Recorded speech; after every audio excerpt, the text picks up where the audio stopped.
வணக்கம் my friends. இந்த குளம் பார்த்திங்கன்னா ஒரு புனிதமான ஒரு குளம்.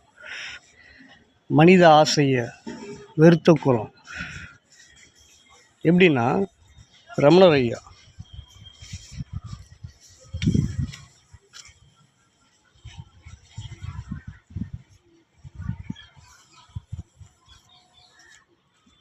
ரமணர் ஐயா தன்னிடம் இருந்த 1.25 ரூபா இல்லை 3 ரூபா இருக்கலாம். அந்த காசை தூக்கி போட்ட இடம். இந்த காசு இருந்தால் நம்மளை தொல்லை பண்ணோம். இந்த குளத்தில் தான் தூக்கி போட்டு